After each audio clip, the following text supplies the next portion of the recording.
Welcome to Manage WordPress, hosted by GoDaddy. It's the simplest solution.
This right here is the PlayStation 5 DualSense. Yes, it's powered up because we are going to go hands-on with the PlayStation 5. Hey guys, it's Geoff Keighley, and this is a special Summer Game Fest stream. Really a special year for all of us that new consoles are coming out, and a lot of people have wondered what PlayStation 5 is going to play like. A big part of that is the controller and the experience of playing games, especially because this controller is a little different than the traditional DualShock. And I've got that here, my PS4 Pro DualShock. This is a form factor that really has been around since the original PlayStation, in various different forms. There weren't analog sticks back then. But the DualSense introduces a couple new innovations, and having played it here for a couple of hours, I'll kind of summarize those for you before we get into some gameplay. The big things that I've noticed are the adaptive triggers, the L2 and R2. So outside of the game environment, you just kind of pull these down like any controller. But when you're in a game, there's actually the possibility to create tension points or haptics inside of these adaptive triggers. So imagine pulling this down and feeling the pressure from a bow in a bow and arrow, or even in an action game, pulling this down and feeling active reload points, where designers can actually create tension points as you pull this down at certain percentages, and give the player feedback. So I think that's a unique sensation that is going to have a pretty big impact, I think, longer term on gameplay. The other thing inside of this controller are the haptics. So PlayStation had Rumble for quite some time, but the haptics add another layer to the experience. It's not just sort of one rumble point. So it's not just kind of on or off. There's the ability to create other sensations. As you'll see in this demo I'm going to show you of Astrobot's Playroom, you'll see what ice feels like, what sand feels like, and different surfaces. The other thing that I've noticed is that the speaker in the DualSense, it feels like it has much more range than the PlayStation 4 speaker, and it often directly ties into what's happening with the haptics. At least in Astro's Playroom, there's much more variety in the types of sounds coming out of the speaker. And I'm sure every game will use it differently or may not use it as much. But at least in this demo, you really do sense that there's a lot going on with the haptics and there's sound that ties into it. And then when you combine that with the Tempest 3D engine in PlayStation 5 for the speakers, the sort of harmony between the controller sound and what's happening in the PlayStation 5 is really, really unique and interesting. So those are the things I noticed in it. Some people have asked also about, like, what's the weight of it? What does it feel like? Compared to the DualShock for PS4, it definitely weighs a little bit more, but doesn't feel substantially heavier. And if anything, I think it actually has a little more heft to it, in a good way, that it feels more structured, and there's more sort of inside of it. So centered, but definitely feels good to me. So let's talk about what we're going to play today. What we're going to check out is Astro's Playroom, and that is the game that comes packed with the PlayStation 5. It is pre-installed on the system. You don't even have to download it.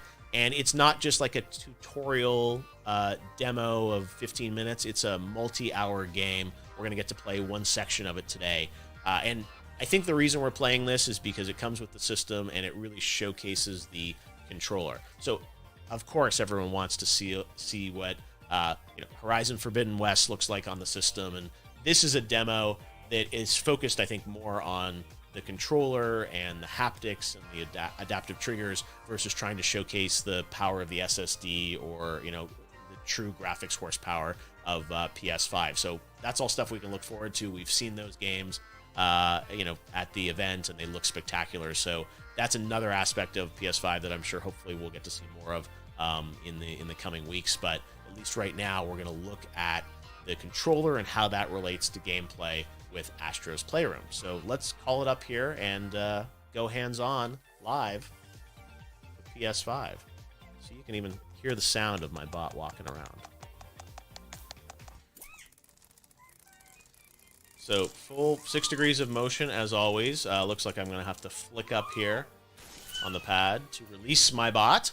And we are in CPU Plaza. The thing about this game, as you will see in this demo, there are a lot of references to the history of PlayStation. So Cooling Springs is the area that is open on Geoff's demo of this game.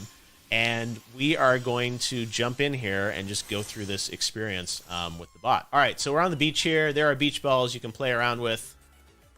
There are some bots enjoying life, sunning themselves. Bot on vacation here. Should I disrupt them? Let's do it. How rude of me, right? And then we're going to head on over here into this sandstorm created by, I guess, these CPU fans. And again, when you get into this environment, I'm static here, but you hear the crisp sounds of sand coming at you. There's a tension in the controller from going over this sand environment.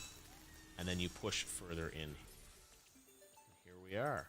And look, the rubber ducks are back. Remember the duck demos? PlayStation 3, I think that was. Rubber ducks.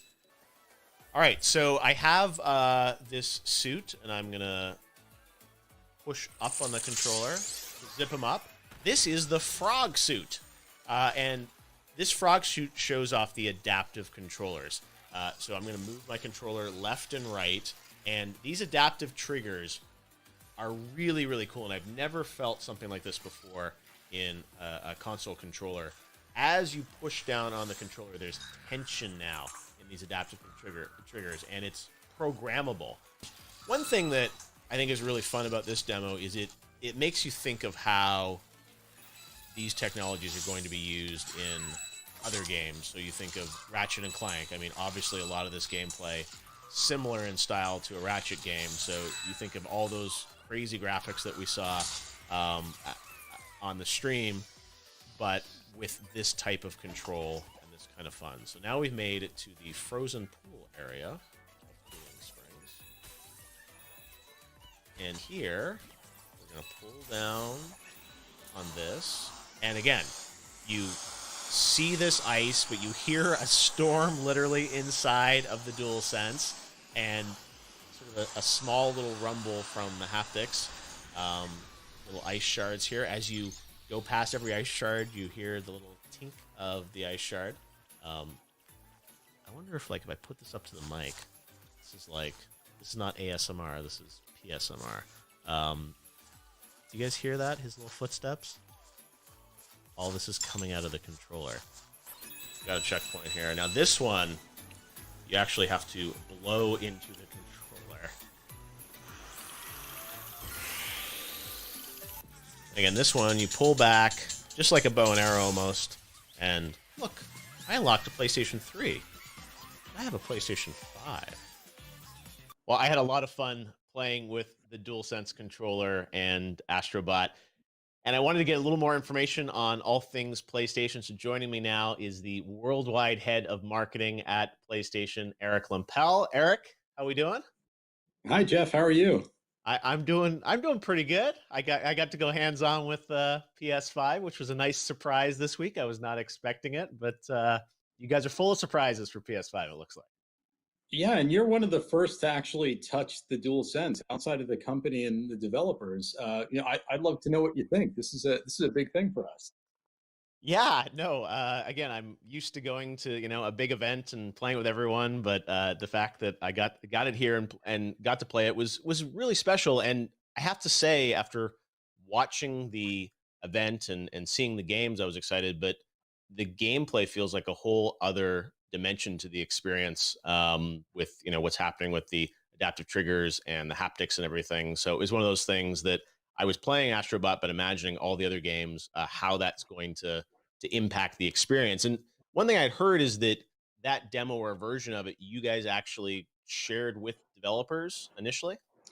That's true. So what you played is a part of a title called Astro's Playroom. It was in our show a few weeks ago, and it's installed on every PlayStation 5. So everyone who buys a PlayStation 5 will get this game, and it really shows off a lot of the features of the platform, but really does a great job of showing all the benefits of the DualSense controller. So what we did is early on, we had another version of the title that we took around to the developers that were engaged in PlayStation 5 development and showed them what was possible with a title, and it's been a great example, and it's really opened up people's minds to how they can use this new device and really the new features of the controller. But I would say when people get their PlayStation 5, that should probably be one of the first things they do is just jump in there and experience this because as you've seen, it's pretty special. No, we've been using the same a similar kind of form factor of DualShock for many, many generations, and obviously adding analog sticks and rumble and things like that, and the touchpad. But this feels like it's a bit of a redesign, but I really like how it feels in my hands. And I imagine for PlayStation when you were conceiving a PS5 and Mark Cerny was architecting it, I imagine the controller and a lot of those innovations were kind of right there at the beginning as something that you wanted to put into the system. It's true. As we've said many times with PlayStation 5, it's a brand new generation, and we believe in generations. So we want to evolve every part of the experience. And the controller is really the most intimate part of the experience. It's the extension of the player. So, we thought a lot about this. And one of the things we could have done is just iterate on the DualShock. We've done that for many years. The gamers absolutely love the DualShock. They tell us it's the best controller we've ever made, the latest edition. But we thought, no, let's go a step further. Let's see how a new generation can express a whole new feeling. And that's where the DualSense came about. So early on, it was part of the plan to evolve the experience. And, there are many parts of that experience, but this is a really unique part that truly takes a step forward in gaming. You mentioned you believe in generations. I guess it's a bit of a controversial opinion to some people about this idea that, generations are going to sort of break with the past, right? And I wanted you to maybe talk a bit about that because it does seem like that's like a cardinal sort of virtue of the PlayStation promise is that there is this sort of, break from the past, a new generation with a new console games optimized for that system versus kind of working across, multiple devices and multiple generations. Can you maybe give us a little bit more perspective on the controller being a part of that, but that view, which is obviously counter, we've seen Xbox saying something different around that. Why is that so important to PlayStation as a principle of the sort of the architecture of PlayStation 5? Well, specifically for us, a big pillar of our company is innovation. It's a pillar of Sony Corporation. It's also a pillar of the PlayStation company. And we are always trying to push the boundaries. We push the boundaries of play. That's what we say internally. We want to excite gamers. We want to deliver new experiences. So as we go into a new piece of hardware, it really has to check the box on a lot of different areas to fulfill those promises. And we a lot of developers about this. We've gone out there, we've talked to people about what they want in a next generation console. And really to do that, you've got to deliver a lot. And I think what's really unique about the DualSense is that it plays into another one of your senses. But we're covering a lot of the senses with PlayStation 5. I mean, first and foremost, I'd say in gaming, for the history of gaming, the first sense is seeing. It's all the visuals, it's the graphics. And naturally, with every generation, the graphics improve. And with PlayStation 5, we're taking a leap forward there. And then there's sound, and we're introducing a new form of 3D audio, which will be really powerful no matter what you're playing, no matter how you're playing. And then the next piece is touch. And touch has been around for a while. We've had force feedback. Of course, we've had different types of force feedback and rumble in the DualShock, but this takes that to a whole new level. Similar to what gamers have expected from other generational chips, this brings it to a whole new place. I mean, it's haptic feedback.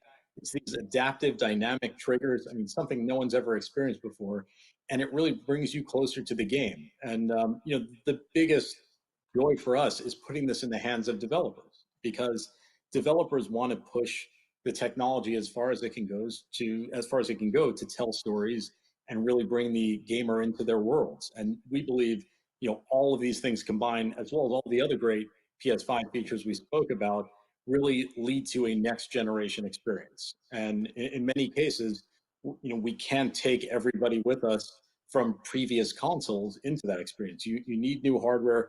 You need new devices to experience what these developers want you to experience. And I imagine, PS4, there'll still be games coming out for it. I mean, it's not like the pipeline stops there, but there's this sort of new set of experiences that will be exclusive to PS5, right? Exactly. PlayStation 4 is a big part of everything we do, and it will continue to be a big part of everything we do. There's a lot more to come on PlayStation 4. I think most recently we're seeing, some of the greatest titles this generation have released in recent weeks, but that will continue. And again, PlayStation 5 is the next generation product, but again, we've got a lot to come for people on PlayStation 4. Still a ton of life in that product. When I was playing Astros, one of the things that my mind started racing with was thinking of how this is going to apply to a game like Ratchet, because sort of similar gameplay style, but with the audio, the speaker in the DualSense, and the haptics and the adaptive triggers. One feature we haven't talked much about is the SSD and that sort of input output on the device, and how that's going to allow a lot of interesting things. And when I saw the event in June, that Ratchet trailer just blew me away with like jumping between those worlds so quickly. And could you maybe talk a bit about like that feature, which I didn't really, Astro's not a game I think that really is dry, needs the SSD to function the way it is. Can you talk a bit about the SSD and how that's going to impact the experience? Sure, sure. And this ties back nicely to your question about generations, because when you look at a game like Ratchet, and we've talked about a lot of different features today, and as you mentioned, we haven't mentioned SSD. That is another thing that will make the whole gaming experience different. It'll make it better, but it also allows the developers to do new things. It isn't just about faster loading time. And you take a great developer like Insomniac, and they found a way to say, okay, look, here's a game that could only be made on PlayStation 5, on this generation, using this technology. A lot of what you saw in the show, jumping through those different worlds instantly, just can't be done in most cases. And it needs new hardware, it needs new power. So that's something we're looking forward to. I mean, all of these things come together. You combine that with 3D audio, with a controller, ray tracing. I mean, these are great experiences, and these developers know how to harness every piece of those features to really bring you a unique experience. And that really speaks to what next gen is for us. So that Ratchet game like couldn't be done on PS4. I guess if you did it, you'd have to fundamentally change the kind of the architecture and the gameplay of it.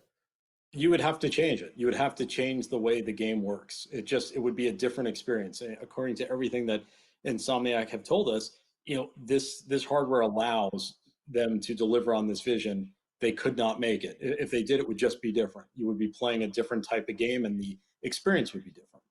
Yeah, no, I have to say, after playing with the controller, DualSense, and the experience, I definitely got a sense of where you're taking things moving forward. And let's talk a bit about that, because you guys had the big event, so many great titles. I think gamers are very excited about PS5. I think we saw even this week there were rumors that pre-orders were happening, and the Twitter lit up. I don't know where these rumors start, but I have to ask you, like, are you about to press the button now for pre-orders? Like, when can we expect to get our PS5? No, definitely not now. We don't know what happened there. We had nothing to do with it. I got a message from someone saying people are lining up at stores, and we had no idea why.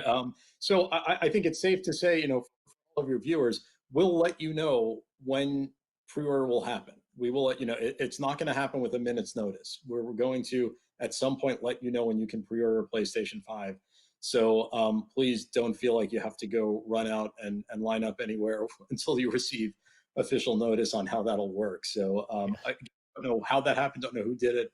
Wasn't us though. So well, but look, I mean, as a marketer, I'm sure it's great to see there's that much anticipation for your product. Oh yeah, no, look, we absolutely love all of the PlayStation fans, and we're thrilled that they're excited about this product. And again, with this product, we're trying to bring them experiences they didn't think were possible. And you're experiencing some of that. One of the first people to experience that. I'm glad you had the experience that you did, because that's what we're hoping to get out of this. And unfortunately, given the current situation in the world, we would love to be out there having gamers start to touch the product. We would have done that in normal years. We can't do that. So it's really hard. I know a lot of people watching this, and they're going to really wonder, like, what are they talking about? They're going to be angry at me saying, why did he get one? Exactly. Why did Geoff get to do it? But I think it's really hard to describe. I mean, you've heard us talk about this, but now you've gone through the experience, and you can see it's different. One thing I wanted to ask you about, you and I have known each other for a long time, and I'm excited that you're in this worldwide role for PlayStation now to kind of unify the messaging around the world. And there was a new tagline for PlayStation that showed up in the event in June, which I think was the first time people had seen it. And can you maybe tell us a bit about this new kind of tagline, which is global for PlayStation? Certainly, and thanks for noticing that. That was actually the last bit of the show. That was the last thing you saw on the show was this new line, which is "Play has no limits." And as you said, we've known each other a long time, and you've known how the PlayStation organization was structured. And in the past, we were really separate groups around the world that all worked together and laddered up to a parent company. And in recent years, we've started to globalize, and we've seen great benefits from that in many parts of the organization. And so another part of this was the marketing piece. And really, if you look at great brands around the world, they all feel similar, or at least to great degree similar. And a part of that is the global brand line. And these lines, if they're good, they stand the test of time and they stick with the brand for a long time. So this was a hard job for the team. We went back and we looked at this and we thought, what what type of line would really satisfy the world and at the same time live up to our ambition as a company, as a brand? And that was play has no limits. That's what we believe. And there's many different ways to interpret it. So I'm going to leave it to all the viewers to interpret it the way they like. But for us, it is really about speaking to innovation and speaking about new experiences that you can have with PlayStation that you never expected. And really, it's how we push ourselves. We don't constrain ourselves. We want to push the limits of gaming all the time. And right up to the end of everything we do, we're constantly pushing to deliver something new, something best in class. And I'm excited about this because I would say, Geoff, you've been around the industry for a very long time. I would challenge you to name all of the PlayStation taglines this past generation around the world. You couldn't, because there were a ton of them. I was And gonna you could, say, I know greatness awaits, but beyond that, yeah, it's like, yeah, I yeah. don't even. So there were a lot of them, and that's why we really wanted to get this together. And of course, the line will be Was it for localized the players, I think, or something in the UK, for maybe? the players. Exactly, Yeah. was the line that was used across most parts of Europe, but Yeah. there were a lot more than that. So we looked at this and we said, no, let's get one line that solidifies the brand. Also, look and feel of the brand is changing slightly. You saw some of that during the event a few weeks ago, and that will also be global. So we'll be a very strong global brand. Well, again, there's a lot of love for PlayStation and what you guys have teased us with PS5 this year. I think it's been such an interesting rollout of you never know when something's going to pop up on Twitter, or the box art itself was sort of like trending when you put out the Miles box. So who knows what's next? I can't let you go without everyone online wants to know about, like, are we going to get other colors of controllers or consoles? I imagine for launch it's like hard enough to get one out, but is that on the roadmap? We'll talk about it at some point. Right Okay. now, it's, as you mentioned, it's a hard enough job to get the the unit that we've showed out. So, Yes. but we'll talk about it at some point. All right. Well, we know there'll be two of them, the all digital one as well, coming out, and we are excited Yep. to see what's in store for PlayStation. I'm sure there are more surprises, but yeah, it's an exciting year for the industry that these new consoles are coming out. I never thought there'd be a console launch in the middle of this. With I would never think my first hands on would be in my own place with a PS5 controller, but I'll take it. And they quickly took it away, so I don't even have it anymore. So we'll check it out again, hopefully this holiday season. Eric Lempel, great to have you with us, and thanks for giving us a little bit of hope and excitement this year about PS5. I think it's all something we need, and we look forward to playing it later this year. Thanks, Geoff. It was great speaking with you as always.